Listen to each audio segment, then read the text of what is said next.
देखिए बच्चों, आज हमने आईएमएफ का टॉपिक पढ़ा था, इंटरनेशनल मॉनेटरी फंड। आज उसके हम क्वेश्चन डिस्कस करते हैं। फर्स्ट क्वेश्चन, अंतर्राष्ट्रीय मुद्रा कोष में कुल कितने सदस्य हैं? यानी बात कर रहा कि वर्तमान में आज 2020 के समय की अगर बात करना चाहूँ, आज वर्तमान में 2020 में अंतर्राष्ट्रीय मुद्रा कोष में कितने सदस्य हैं?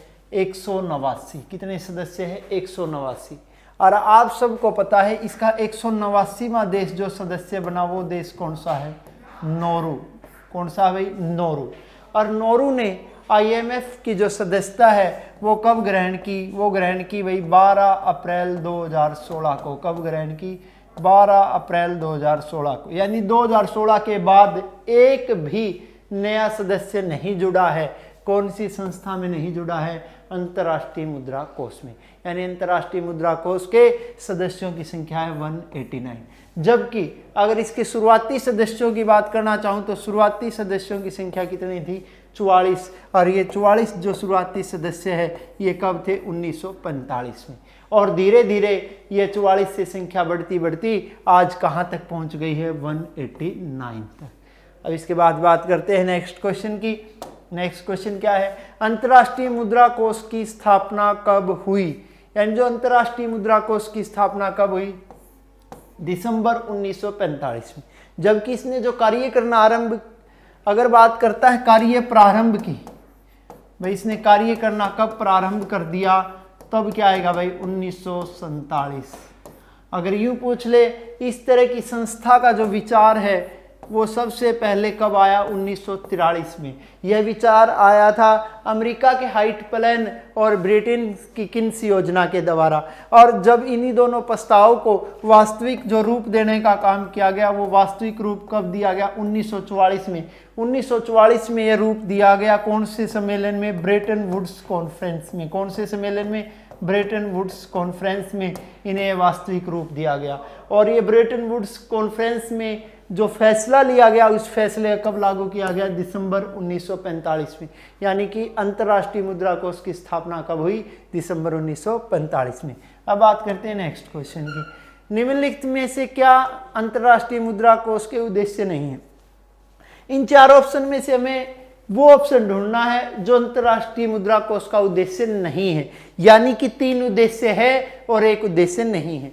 तो इनमें से देखते हैं हम। सबसे पहले फर्स्ट ऑप्शन, प्रचलित विनिमय नियंत्रण को समाप्त करना है, नियंत्रित करना। बिल्कुल है भाई, जो वर्तमान में विनिमय की दर चल रही है उसे नियंत्रित करना या संतुलित करना कार्य है। किसका कार्य है? अंतर्राष्ट्रीय मुद्रा कोष का। सेकंड, मुद्रा की परिवर्तनशीलता तथा विनिमय दर की स्थिरता की स्थापना करना और उसे बनाए रखना। जो मुद्रा की परिवर्तनशीलता है और विनिमय दर की स्थिरता है उसे बनाए रखना भी इसी का काम है। थर्ड पॉइंट, बहुमुखी व्यापारता भुगतान को विस्तृत रूप में विकसित करना।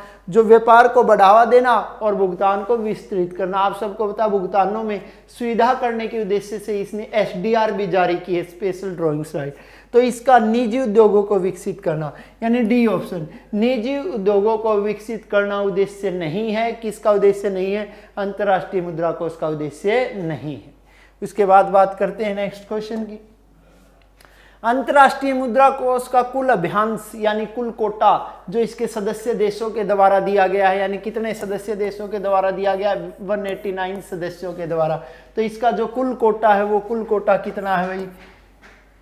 4,75,604.5 मिलियन डॉलर। कितना है? 4,75,604.5 मिलियन डॉलर। ये कुल कोटा है। और ये कुल कोटा कौन सी संस्था का है? अंतर्राष्ट्रीय मुद्रा कोष। ये इतना कोटा है तभी ये अपने सदस्यों को $1 ट्रिलियन का, $1 ट्रिलियन का ऋण देने में सक्षम भी है। ये कितने डॉलर का ऋण देने में सक्षम? $1 ट्रिलियन का ऋण देने में सक्षम है अपने सदस्य देशों को। कौन सी संस्था? अंतर्राष्ट्रीय मुद्रा कोष। अंतर्राष्ट्रीय मुद्रा कोष के कितने सदस्यों का कोटा है? 189 सदस्यों का कोटा है। अब बात करते हैं नेक्स्ट क्वेश्चन की। अंतर्राष्ट्रीय मुद्रा कोष में मतदान में भारत का हिस्सा कितना है? भारत का हिस्सा कितना है भाई? 2.6%।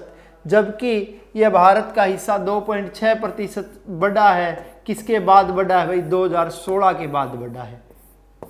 अगर इससे पुरानी बात करना चाहूँ, जब अंतर्राष्ट्रीय मुद्रा कोष की स्थापना हुई थी 1944 में, तब भारत का जो कोटा था इसके टॉप 5 देशों में आता था। यानी जो 5 पहले देश थे उनमें गणना होती थी भारत की।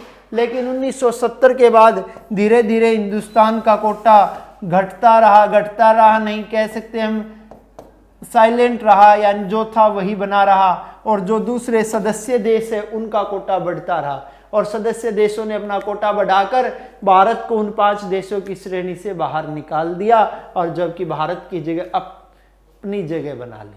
और अब भारत का जो मतदान है वो मतदान कितने परसेंट है? 2.6%। यह सदस्य देश को सदस्यता के नाम के कितने वोट मिलते हैं भाई? सदस्यता के नाम के कितने वोट मिलते हैं? 250। उसके बाद 1 लाख पर कितने वोट मिलते हैं? 1। यानी 1 लाख एसडीआर पर फिर 1 वोट मिलता है, और सदस्यता के नाम के कितने वोट मिलते हैं? 250। और इस प्रकार सदस्यता और एसडीआर दोनों का कुल जोड़ भारत का कितने प्रतिशत है? 2.6% है। उसके बाद बात करते हैं नेक्स्ट क्वेश्चन की।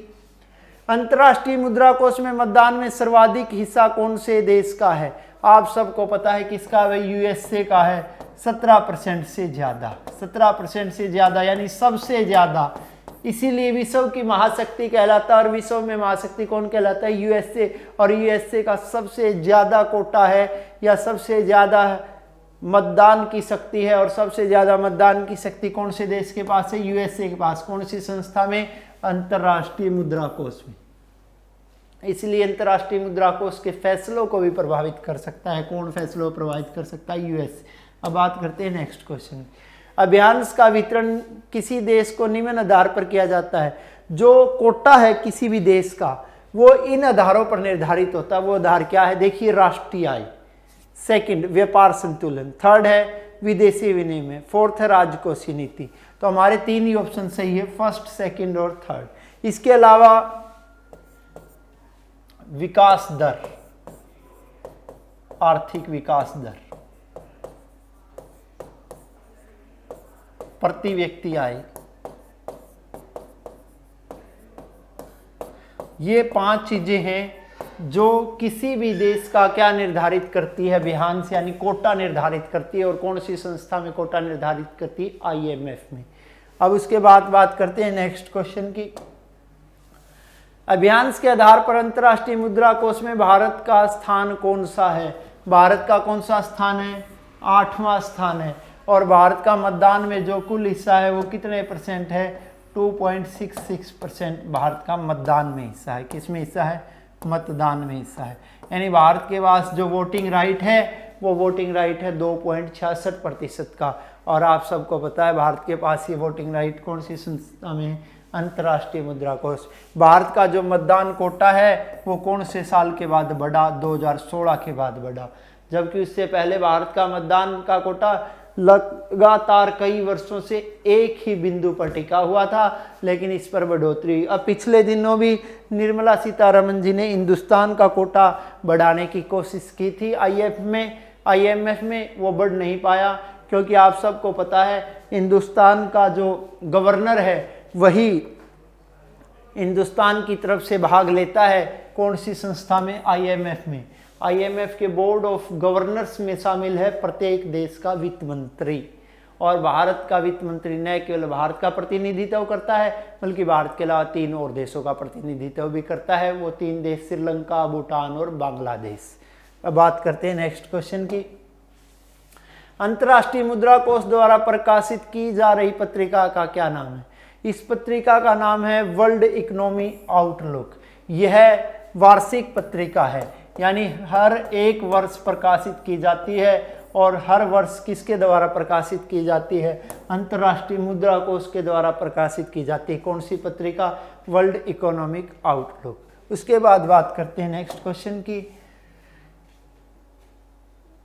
इकोनॉमिक आउटलुक पत्रिका के अनुसार वैश्विक वृद्धि, इकोनॉमिक आएगा भैया, इकोनॉमिक आउटलुक जिसकी हमने पिछले क्वेश्चन में डिस्कस किया, वही क्वेश्चन को एक अलग तरीके से आपके सामने लेकर आए हैं कि इसमें से दूसरा क्वेश्चन किस तरह बन सकता है। और या बना भी है ये क्वेश्चन, पहले भी कई एग्जाम में इस तरह क्वेश्चन आए हैं। इकोनॉमिक आउटलुक पत्रिका के अनुसार वैश्विक वृद्धि की जो दर है 2020 में, यानी अब कोरोना काल में कितनी होगी 3.3%। कितने परसेंट होगी? 3.3% होगी। कितने परसेंट होगी भाई? 3.3% होगी। यह कहना है कौन सी पत्रिका का? इकोनॉमिक आउटलुक पत्रिका का, जो कौन सी संस्था के द्वारा जारी की जाती है? IMF के द्वारा जारी की जाती है। अब बात करते हैं नेक्स्ट क्वेश्चन की। निम्नलिखित में से अंतर्राष्ट्रीय मुद्रा कोष के संदर्भ में कौन सा कथन सही है? भाई इन कथनों में से हमें बताना है कि कौन सा कथन सही है। देखिए पहला, IMF संयुक्त राष्ट्र का एक विशिष्ट अभिकरण है। आप सबको पता है ये संयुक्त राष्ट्र का विशिष्ट अभिकरण बन गया था। कब बन गया था भाई? 1947 में। सेकंड पॉइंट, IMF को अंतर्राष्ट्रीय मौद्रिक सहयोग सुनिश्चित करने के लिए 1944 में ब्रेटन वुड्स सम्मेलन में स्थापित किया गया। बिल्कुल आप सबको पता है 1944 में जो ब्रेटन वुड्स सम्मेलन हुआ था उसमें 44 देशों ने मिलकर, कितने देशों ने मिलकर? 44 देशों ने मिलकर किसकी स्थापना की थी? IMF की। IMF का उद्देश्य मुद्रा विनिमय दरों को स्थिरता प्रदान करना था, अंतर्राष्ट्रीय तरलता का विस्तार करना था, दुर्लभ मुद्राओं तक पहुंच बनाना है। यानी कि ये पहले तीनों ऑप्शन हमारे सही है। तो इसमें कौन सा ऑप्शन सही नहीं बैठता है? तो डी सही नहीं बैठता है। तो इसका आएगा ए, 1 2 3, क्योंकि वर्तमान में इसके सदस्यों की संख्या आप सबको पता है कितनी है? 189, यानी इसके 194 सदस्य नहीं है। किस में नहीं है? IMF में नहीं। उसके बाद बात करते हैं नेक्स्ट क्वेश्चन की। अंतर्राष्ट्रीय मुद्रा कोष की सदस्यता के संदर्भ में क्या सत्य नहीं है? देखिए फर्स्ट, वर्तमान में इसकी सदस्य संख्या 189 है, बिल्कुल सही है। अंतर्राष्ट्रीय मुद्रा कोष के सदस्य संयुक्त राष्ट्र संघ के भी सदस्य होते हैं, ऐसा नहीं है भाई। दूसरा, अंतर्राष्ट्रीय मुद्रा कोष के सदस्य विश्व बैंक के भी सदस्य होते हैं, बिल्कुल। सभी सदस्यों अभियांश जमा करना जरूरी है, यानी ऑप्शन बी गलत है। यहाँ एक और बात बताना चाहूंगा, अंतर्राष्ट्रीय मुद्रा कोष और विश्व बैंक दोनों की स्थापना 1944 में हुई ब्रेटन वुड्स कॉन्फ्रेंस से हुई थी, इसलिए इन दोनों को जुड़वा बहन भी कहा जाता है। क्या कहा जाता है? जुड़वा बहन भी कहा जाता है। यदि कोई IMF की सदस्यता छोड़ देगा तो उसकी विश्व बैंक की सदस्यता भी अपने आप समाप्त हो जाती है। यानी दोनों संस्थाओं की सदस्यता किसी भी देश की एक साथ चलती है। कोई भी सदस्य देश ऐसा नहीं कर सकता कि एक संस्था की सदस्यता रख ले और एक की त्याग दे, ऐसा बिल्कुल भी नहीं होगा। अगर किसी भी देश के पास सदस्यता होगी या तो दोनों संस्थाओं की होगी या फिर एक की भी नहीं होगी। तो यानी अंतर्राष्ट्रीय मुद्रा कोष की सदस्यता के संदर्भ में ये 3 कथन सत्य है, जबकि जो हमारा दूसरा कथन है वो सत्य नहीं है। अब बात करते हैं नेक्स्ट क्वेश्चन की। अंतर्राष्ट्रीय मुद्रा कोष के अभियांश के संदर्भ में क्या सत्य नहीं है? देखिए, मतदान का अधिकार अभियांश पर आधारित होता है, बिल्कुल सही बात है। जितने ज्यादा पैसे दोगे, यानी जितना ज्यादा पैसा होगा उतना ही आपका किसका अधिकार बढ़ जाएगा? मतदान का अधिकार बढ़ जाएगा। सीधी सी बात है, जितने ज्यादा पैसे आप IMF में दोगे उतनी ही आपकी वोटिंग पावर बढ़ेगी। सेकंड पॉइंट, सबसे ज्यादा अभियांश USA का, बिल्कुल है भाई। हमने पीछे क्वेश्चन में डिस्कस भी किया था कि अंतर्राष्ट्रीय मुद्रा कोष में सबसे ज्यादा जो कोटा है, वोटिंग राइट है, वो किसका है? USA का। भारत का कुल अभियांश 2.80% है। और उसके बाद जर्मनी, ये भाई गलत हो गया, 2.80 नहीं आएगा, यहाँ पे आएगा 2.76%। इसके अलावा जर्मनी का अभियांश द्वितीय श्रेणी पर आता है, बिल्कुल भी नहीं आता है। इसके बाद बात करना चाहूँ तो जर्मनी इस श्रेणी पर नहीं आता। इस श्रेणी में दूसरा नाम जापान का है। किसका नाम है भाई? जापान का है। उसके बाद बात करते हैं नेक्स्ट क्वेश्चन की। निम्नलिखित में से क्या पत्र मुद्रा के रूप में जाना जाता है? किसे जाना जाता है? SDR को, यानी विशेष आहरण अधिकार, स्पेशल ड्रॉइंग्स राइट, जिसे हम बोलते हैं SDR, जिसे हम पेपर गोल्ड भी बोल सकते हैं। क्या बोल सकते हैं? Paper gold. ये सिर्फ भुगतान संतुलन को, भुगतान संतुलन के लिए ही प्रयोग किया जाता है। किसका प्रयोग किया जाता है? SDR का, स्पेशल ड्रॉइंग्स राइट। ये SDR जारी किए गए थे किसके बाद? 1971 के बाद। किसके बाद जारी किए गए थे? 1971 के बाद। SDR में अगर बात करना चाहूँ तो मैं कितने देशों की मुद्रा शामिल है? 5। पहले सिर्फ एक ही मुद्रा चलती थी डॉलर, अब कितनी? 5। कौन कौन सी है भाई? स्टर्लिंग पाउंड,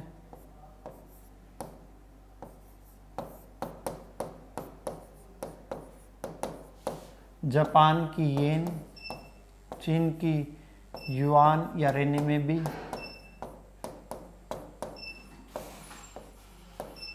ठीक है। इसके अलावा अगर और दूसरी मुद्रा की बात करना चाहे, डॉलर, और 5वीं मुद्रा कौन सी है? यूरो। ये 5 मुद्राएं शामिल है, किस में शामिल है? SDR में। उसके बाद बात करते हैं नेक्स्ट क्वेश्चन, अंतर्राष्ट्रीय मुद्रा कोष का मुख्यालय कहाँ पर है? अंतर्राष्ट्रीय मुद्रा कोष का मुख्यालय है वाशिंगटन DC में। कहाँ पर है? वाशिंगटन DC में, ये इसका मुख्यालय है। इसके अलावा इसके 2 क्षेत्रीय मुख्यालय भी है। वो 2 क्षेत्रीय मुख्यालय, एक तो इसका क्षेत्रीय मुख्यालय पेरिस में, आप सबको पता है फ्रांस की राजधानी है, और दूसरा कहाँ पर है? जिनेवा में। यानी इसका मुख्यालय पूछे तो आपने बताना है वाशिंगटन DC, और क्षेत्रीय मुख्यालय पूछे तो आपके दोनों क्षेत्रीय मुख्यालय की अगर बात करना चाहूँ तो क्षेत्रीय मुख्यालय में आपके ये दोनों ऑप्शन सही होंगे, पेरिस भी और जिनेवा भी। इसके बाद बात करते हैं नेक्स्ट क्वेश्चन की, भारत अंतर्राष्ट्रीय मुद्रा कोष, भारत अंतर्राष्ट्रीय मुद्रा कोष का सदस्य कब बना? ये टेक्निकल टीम की एरर आएगी भाई। भारत अंतर्राष्ट्रीय मुद्रा कोष का सदस्य कब बना? तो भारत अंतर्राष्ट्रीय मुद्रा कोष का सदस्य कब बना भाई? 1945 में। क्योंकि आप सबको पता है भारत अंतर्राष्ट्रीय मुद्रा कोष का कैसा सदस्य है? संस्थापक सदस्य है। कैसा सदस्य है? संस्थापक सदस्य है। क्योंकि जो 1944 में ब्रेटन वुड्स कॉन्फ्रेंस हुई थी उस समय हिंदुस्तान ब्रिटेन का गुलाम था, और जबकि ब्रिटेन की किन्स योजना के आधार पर ही स्थापना हुई थी। किसकी स्थापना हुई थी? अंतर्राष्ट्रीय मुद्रा कोष की। यानी सीधी सी बात है, भारत का प्रतिनिधित्व उस समय ब्रिटेन की तरफ से किया गया था, और तब भारत इसका कौन सा सदस्य बन गया? संस्थापक सदस्य बन गया। और भारत आज भी अंतर्राष्ट्रीय मुद्रा कोष का संस्थापक सदस्य कहलाता है। तो बच्चों ये हमने टॉपिक भी डिस्कस किया, इसमें से रिलेटेड क्वेश्चन भी डिस्कस किए। ये इस तरह के क्वेश्चन आपके अलग अलग एग्जाम में आए हुए हैं, वो सभी क्वेश्चन हमने यहाँ डिस्कस किए। तो हमारा ये topic with question with explanation IMF का यहीं पर कंप्लीट होता है।